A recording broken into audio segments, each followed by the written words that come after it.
So, hello everyone, welcome back to my channel. This is Richa pursuing MSc from Delhi University. So, last वाली video में हमने CUET या किसी other central universities के जो questions cover किए थे 8 क्वेश्चंस हमारे कवर ऑलरेडी हो चुके थे। अब आज की इस वीडियो में हम 10 मोर क्वेश्चंस कवर करने वाले हैं।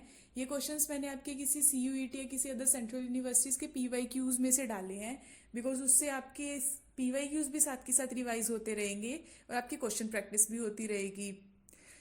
मैं एक पर्टिकुलर ईयर में से उठा के आपके क्वेश्चंस नहीं डाल रही हूँ, रैंडम ईयर्स में से जो मुझे बेस्ट क्वेश्चंस लग रहे हैं। इस 200 क्वेश्चन की सीरीज में आपको मैं सिर्फ वही क्वेश्चंस दूंगी। So without delaying the video, let's get started.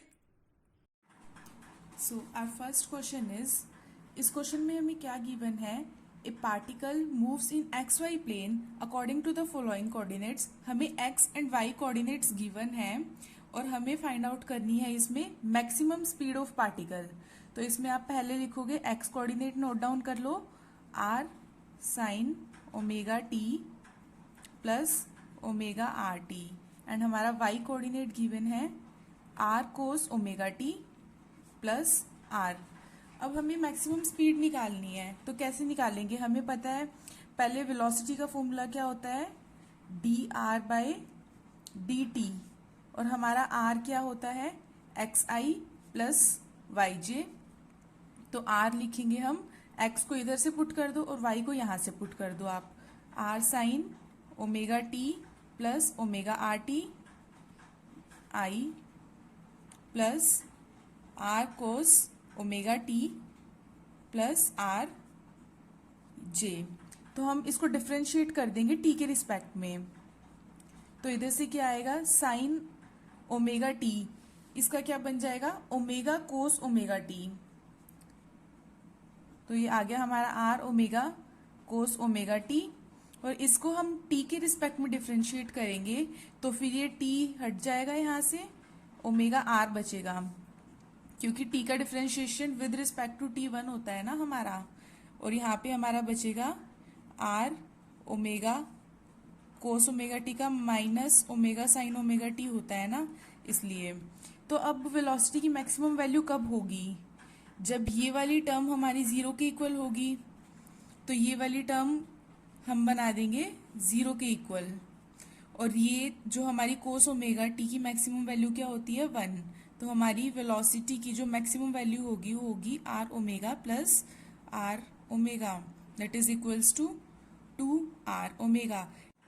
इस क्वेश्चन में हमसे क्या पूछा है, complex conjugate of the derivative operator D D X. D D X का कॉम्प्लेक्स कॉन्जुगेट क्या होता है? D D X complex conjugate होता है minus D D X. Complex conjugate का मतलब क्या होता है? अगर आपको एक कॉम्प्लेक्स नंबर गिवन है, फॉर एग्जाम्पल अगर आपको गिवन है a plus iota B, then उसका कॉम्प्लेक्स कॉन्जुगेट बन जाएगा आपका a minus iota B. So our question number 3 is, a beam of monochromatic light of frequency mu and intensity I. हमें एक बीम दी हुई है मोनोक्रोमेटिक लाइट की, जिसकी फ्रीक्वेंसी म्यू है और इंटेंसिटी आई है, और जो हमारी बीम है वो लीनियरली पोलराइज्ड लाइट है, और it consist of n photons per unit time. अगर वो लाइट एक पोलराइजर से पास करती है जिसका एंगल 45 डिग्री इंक्लाइन है वर्टिकल प्लेन से, तो मतलब हमारी एक वर्टिकल प्लेन लगा लिया हमने, और जो हमारी पास एक्सिस है वो 45 डिग्री पे है वर्टिकल प्लेन से। हमें क्या फाइंड आउट करना है, calculate the intensity of emergent light. तो इस टाइप के क्वेश्चंस में आप लगाओगे मेलस लॉ। मेलस लॉ हमारा क्या होता है, जो हमारी एमर्जेंट लाइट की इंटेंसिटी है, इनिशियल इंटेंसिटी इनटू कोस स्क्वायर थीटा। इस टाइप के क्वेश्चंस में आप मेलस लॉ लर्न कर लो, इसके फॉर्मूले को अच्छे से याद करो। तो इसमें लगाओ आप I equals to I naught cos square theta. हमारा थीटा क्या गिवन है यहाँ पे, 45 डिग्री। तो हमारी एमर्जेंट लाइट की इंटेंसिटी आ गई I naught cos square 45 degree. Cos 45 की वैल्यू आप सबको पहले ही पता है, 1/√2। तो कोस स्क्वायर 45 की वैल्यू आ जाएगी हमारी 1/2। तो हमारी एमर्जेंट लाइट की इंटेंसिटी आ गई I0/2। सो इस क्वेश्चन में हमें क्या गिवन है, which of the following gate has exact inverse output of the OR gate for all possible input combinations. Basically अगर हम देखें हमारे पास 3 टाइप के गेट होते हैं। कौन कौन से होते हैं? एक तो होता है नॉट गेट, सेकंड होता है हमारे पास AND gate, and the third one is OR gate. NOT gate क्या करता है? नॉट गेट में अगर आपके पास, जैसे हमारे पास ये नॉट गेट है, आपके पास कोई अगर इनपुट A गिवन है, देन नॉट गेट का काम होता है वो आपको A बाहर निकाल के देता है। मतलब अगर आपके पास 1 है तो नॉट गेट में से पास होने के बाद वो 0 बन जाएगी, और अगर आपके पास इनपुट में 0 है तो नॉट गेट से पास होने के बाद 1 बन जाएगी। और एंड गेट का बेसिकली काम होता है मल्टीप्लीकेशन। फॉर एग्जाम्पल अगर आपके पास A एंड B ये 2 इनपुट हैं तो आपको आउटपुट में मिलेगा A B। और हमारा जो होता है OR गेट, उसका काम होता है जो हमारी 2 इनपुट्स होती हैं वो उनको ऐड करवाता है आउटपुट में A प्लस B। तो हमारे पास यहाँ पे क्या पूछा हुआ है इसने? इनवर्स निकालना है हमें OR का। OR का इनवर्स क्या होता है हमारा? NOR। बिकॉज जब हम नोट गेट लगा देते हैं तो उसका इनवर्स निकलता है ना। अगर हमने ये हमारा OR गेट है, इस पे हमने नोट गेट कंबाइन कर दिया, देन ये कुछ ऐसा दिखेगा और इसका आउटपुट मिलेगा हमें A B। ये 2 तो हमारी इनपुट हैं। तो अगर यहाँ पे नोट गेट नहीं लगा हुआ है तो हमें मिला A प्लस B, बट हमने यहाँ पे नोट गेट लगा दिया है तो हमें मिलेगा A प्लस B का बार। तो ये एग्जैक्टली इसका आउटपुट होगा OR का NOR गेट। क्वेश्चन नंबर 5 में आपको क्या गिवन है? एक simple pendulum execute oscillation of period 10 second. हमारे पास एक गिवन है सिंपल पेंडुलम जिसका हमें टाइम पीरियड गिवन है 10 second on the surface of earth. This pendulum is taken to the another planet but having same mass as earth. अब इस pendulum को हम दूसरे प्लैनेट पे ले गए जिसका मास है, प्लैनेट का मास और अर्थ का मास ऑलमोस्ट इक्वल है। हमें क्या पूछा हुआ है? टाइम पीरियड निकालना है उस प्लैनेट पे क्या होगा। हमें गिवन है साइज ऑफ प्लैनेट इज, मतलब जो हमारा फॉर एग्जांपल रेडियस लगा लो of planet is 1/4 times the size of earth. हमारे पास सिंपल पेंडुलम के केस में टाइम पीरियड का फॉर्मूला क्या होता है? Time period is equals to 2π√L/g। तो हमारा यहाँ पे बाकी सब तो कांस्टेंट वैल्यू है, तो टाइम पीरियड बन गया √g के इनवर्सली प्रोपोर्शनल। और हमें पता है g की वैल्यू क्या होती है? gm/r²। तो यहाँ पे पुट कर दो इसको, time period is directly proportional to 1/√gm/r²। r² का अंडर रूट करोगे आप, r आ जाएगा √gm। T1 time period on the surface of earth divided by T2 time period on the surface of planet is equals to R1। G और M तो दोनों के case में same होगा क्योंकि हमें यहाँ पे गिवन है mass of planet of mass of earth, दोनों इक्वल है तो कैंसिल हो जाएंगे आपस में, G भी कैंसिल हो जाएगा। तो बचा क्या हमारे पास? R1 divided by R2। R1 क्या है हमारे पास यहाँ पे? अर्थ का रेडियस, और R2 क्या है? प्लैनेट का। तो हमारे पास आ गया R2 is equals to R1/4, R1/4। R1 से R1 cancel is equals to 4। तो हमारे पास time period on the planet is equals to time period on the surface of earth divided by 4। So इस question में हमसे क्या पूछा है? Capacitance of 2 concentric spherical capacitors. आप इसमें ना तीनों ही कैपेसिटर्स के फॉर्मूले अच्छे से याद कर लो। फर्स्ट एक होता है हमारे पास पैरेलल प्लेट कैपेसिटर, एक होता है स्फेरिकल कैपेसिटर और एक होता है हमारा सिलेंड्रिकल कैपेसिटर। तो हमारा पैरेलल प्लेट कैपेसिटर का फॉर्मूला होता है C इक्वल्स टू ε0 A/d। इधर A क्या है हमारा? एरिया। और यहाँ पे स्फेरिकल कैपेसिटर का फॉर्मूला होता है हमारे पास 4πε0 AB divided by B minus A। ये हमारा जैसे स्फेरिकल कैपेसिटर है तो इसमें इधर वाला ये रेडियस होता है A, ये होता है हमारे पास B। और जो हमारा सिलेंड्रिकल कैपेसिटर है उसमें फॉर्मूला गिवन होता है 2 pi epsilon naught L divided by log b by a। इसमें भी जो हमारा सिलेंड्रिकल कैपेसिटर्स होता है, b होता है हमारे पास आउटर रेडियस और a होता है हमारे पास इनर रेडियस। तो इसका आंसर हो जाएगा क्वेश्चन का ये वाला कैपेसिटेंस, क्योंकि स्पेरिकल कैपेसिटर का पूछा है ना इसमें। इस क्वेश्चन में हमसे क्या पूछा हुआ है, आइगन वैल्यू निकालनी है। ए एक हमें मैट्रिक्स गिवन है, उसकी आइगन वैल्यूज कैसे निकालते हैं। आइगन वैल्यू निकालने का फॉर्मूला होता है ए माइनस लैम्डा आई का डिटर्मिनेंट इक्वल्स टू 0। इसमें आप ऐसे ही पुट कर दो ए माइनस लैम्डा आई, ए माइनस लैम्डा आई क्या बना, ए तो हमारे पास गिवन है कोस theta minus sine theta and this is cos theta minus lambda. Identity matrix क्या होती है हमारी 1 0 0 1। इसका आप डिटर्मिनेंट निकाल दो ए माइनस लैम्डा आई। उससे पहले इसको आपस में एक ही मैट्रिक्स की फॉर्म में लिख लो। इधर हम लैम्डा से मल्टीप्लाई करेंगे। पहले तो ये लिख लिया आपने cos theta minus sine theta cos theta minus of lambda 0 0 lambda.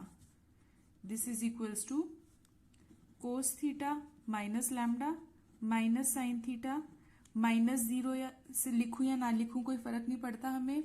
तो इधर भी sine theta minus 0 is equals to sine theta ही आ गया, पर यहाँ पे है कोस थीटा माइनस लैम्डा। अब आप इसका डिटर्मिनेंट सोल्व करो।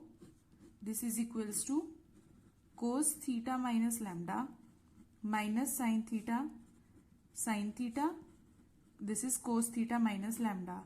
इसको डिटर्मिनेंट को कैसे सोल्व करते हैं, अगर हमें एक डिटर्मिनेंट है ये ए बी सी डी, इसको सोल्व करना है तो कैसे लिखोगे आप इसको, A D minus B C. तो इसको भी आप कर दो cos theta minus lambda this into this whole square लिख सकती हूँ इसका मैं, minus of sine square theta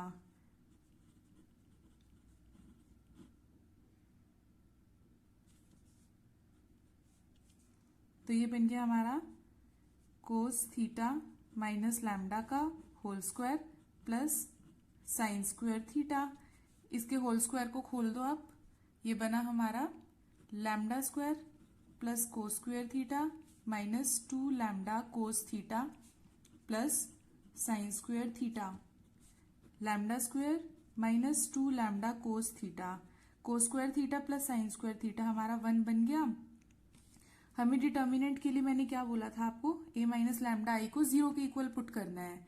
तो ए माइनस लैम्डा आई को 0 के इक्वल पुट कर दूं। अब इसको हम इक्वेशन को कैसे सॉल्व करेंगे, आप इसमें वो वाला फॉर्मूला लगा दो, हम निकालते हैं ना लैम्डा इज इक्वल्स टू वो minus B plus minus under root D divided by 2a वाला। तो वो फॉर्मूला लगाओगे आप यहाँ पे। हमारा b क्या है यहाँ पे 2 cos theta minus of minus 2 cos theta plus minus under root D. हमारा डी क्या है यहाँ पे बी स्क्वायर माइनस 4ac और बी है हमारे पे माइनस 2 कोस थीटा, तो 4 cos square theta B square minus 4 A क्या है यहाँ पे 1 सी 1 गिवन है डिवाइडेड बाई 2a। ए हमारा 1 गिवन है दिस, तो ये बचा 2 cos theta plus minus under root 4 cos square theta minus 1 divided by 2। तो ये 2 कोस थीटा प्लस माइनस, हमें पता है कोस square theta plus sine square theta हमारा 1 के इक्वल होता है ना। तो हमारा कोस स्क्वायर थीटा माइनस 1 क्या बन गया, माइनस का साइन स्क्वायर थीटा, और ये 4 को आप अंडर रूट से बाहर लेके जाओगे तो वो 2 बन गया। अंदर क्या बचा, माइनस का sign square theta divided by 2। 2 से 2 कैंसिल हो गए हमारे, यहाँ बचा हमारा cos theta plus minus under root of minus 1 क्या होता है हमारा आयोटा के इक्वल, और साइन स्क्वायर थीटा का अंडर रूट आ गया हमारा साइन थीटा के इक्वल। तो ये बचा cos theta plus minus iota sine theta, ये क्या होता है हमारा ई की power iota theta comma E की power minus iota theta, because हमें पता है ई की पावर आयोटा थीटा क्या होता है, कोस theta plus iota sine theta, और ई की पावर माइनस आयोटा थीटा क्या होता है, कोस theta minus iota sine theta. तो हमारी दो आइगन वैल्यूज आ गई, एक तो ये और एक ये। इस क्वेश्चन में हमसे क्या पूछा गया है, number of atom per unit cell in BCC lattice. BCC lattice में नंबर ऑफ एटम बताने हैं आपको यूनिट सेल में कितने हैं।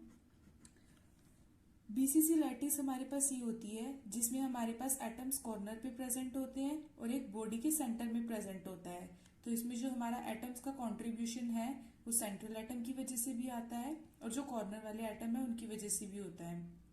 तो जो कॉर्नर एटम्स हैं, एक एटम कितने यूनिट सेल से शेयर होता है यहाँ पे। फॉर एग्जाम्पल आपने उठा लिया ये वाला एटम, ये कितने यूनिट सेल से शेयर हो रहा है, एक तो इससे और एक इस साइड होगी जो हमारी यूनिट सेल उससे भी शेयर हो रहा है, एक इस यूनिट सेल के यहाँ पे मतलब आगे होगी जो यूनिट सेल उसको भी शेयर कर रहा है ये, और एक जो इधर होगी हमारी उससे भी शेयर कर रहा है मतलब उससे भी टच कर रहा है। As it is 4 unit cell नीचे होंगी, 1 2 एक यहाँ 3 और एक इधर 4। तो मतलब एक हमारा जो एटम है 8 यूनिट सेल के साथ टच कर रहा है, तो एक कॉर्नर एटम को 8 यूनिट सेल शेयर कर रही हैं। और ऐसे ही हमारे पास 8 एटम्स है कॉर्नर्स में, तो एक तो हमारे आ गए 8 इंटू 1/8 मतलब 8 एटम्स हैं और एक एटम 1/8 है एक यूनिट सेल के अंदर। तो एक तो कंट्रीब्यूशन हमारा आ गया मतलब एक एटम, पूरा एक एटम आ गया हमारी एक यूनिट सेल में, और दूसरा है हमारे पास सेंट्रल एटम। ये सेंट्रल एटम सिर्फ एक ही यूनिट सेल के अंदर आता है और किसी से शेयर भी नहीं होता और सेंटर में भी एक ही है, तो हमारे पास ये आ गया 1। तो टोटल नंबर ऑफ एटम कितने आ गए, 1 + 1 2। इस क्वेश्चन में हमें क्या बोला गया है, एक फोटोन का हमें बताना है क्वार्क कंटेंट क्या होता है। U क्या होती है हमारे पास अप स्पिन और D होती है हमारे पास डाउन स्पिन। अप स्पिन की वैल्यू होती है 2/3 एंड डाउन स्पिन की वैल्यू होती है -1/3। और हमें पता है जो हमारा प्रोटॉन होता है ना उसकी वैल्यू क्या होती है हमारे पास, टोटल स्पिन क्या होती है प्रोटॉन की 1। तो हम 1 बनाने के लिए इसको किस टाइप से अरेंज करें, UUD मतलब 2/3 + 2/3 -1/3 क्या बना, 4/3 - 1/3 दैट इज इक्वल्स टू 3/3 1। तो इसका मतलब जो हमारा प्रोटॉन है उसकी कॉम्पोजिशन आ गई हमारी UUD। इसी टाइप से आप उसकी भी निकाल के देख सकते हो इलेक्ट्रॉन की। तो इसी के साथ हम आते हैं आज की वीडियो के लास्ट क्वेश्चन पे। देखो यार मुझे भी पता है इन वीडियोस को देखना, इनके साथ क्वेश्चन सोल्व करना बहुत बोरिंग होता है। मैं भी अपने टाइम पे बहुत बोर होती थी यार, ये इतने मतलब वीडियोस देखे जाओ, क्वेश्चन सोल्व करे जाओ, कोई इंटरेस्ट नहीं आता, किसी को शौक नहीं होता ये ऐसे क्वेश्चन सोल्व करने का। पर अगर आपके CUET एग्जाम में सिर्फ देखो 2 मंथ से भी कम बचा है, अगर आप इस टाइम मेहनत कर लेते हो, आप इस टाइम ये थोड़ी अपनी बोरिंगनेस टॉलरेट कर लेते हो, तो आप किसी अच्छी जगह एडमिशन ले लोगे। उसके बाद मजे करना, जितने मजे करने हैं, सिर्फ आपके ये 2 मंथ से भी कम का टाइम है, इसमें मेहनत कर लो, उसके बाद तो मजे ही मजे हैं।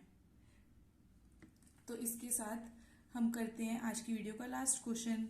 इसमें हमें क्या गिवन है, एक 3x3 की मैट्रिक्स है जिसमें हमें गिवन है A का ट्रेस। ट्रेस क्या होता है, उसकी जो आइगन वैल्यूज होती हैं उसका सम। तो हमने मान लिया जो हमारी A मैट्रिक्स है उसकी आइगन वैल्यू मान लिया हमने λ1 λ2 λ3, तो मतलब उनका सम हमें गिवन है 3 के इक्वल। और जो हमारा डिटर्मिनेंट है 0 के इक्वल गिवन है, और डिटर्मिनेंट क्या होता है, आइगन वैल्यूज की मल्टीप्लाई। ओके, फिर उसने बोला है 1 of the eigen value is 1। हमने मान लिया जो हमारी λ1 है वो हमारी है 1 के इक्वल, तो इसमें पुट कर देते हैं हम 1 + λ2 + λ3 = 3। तो यहां से आ गया λ2 + λ3 = 3 - 1 = 2। और इधर भी पुट कर दो आप λ1 को 1, तो क्या बचा λ2 λ3 = 0।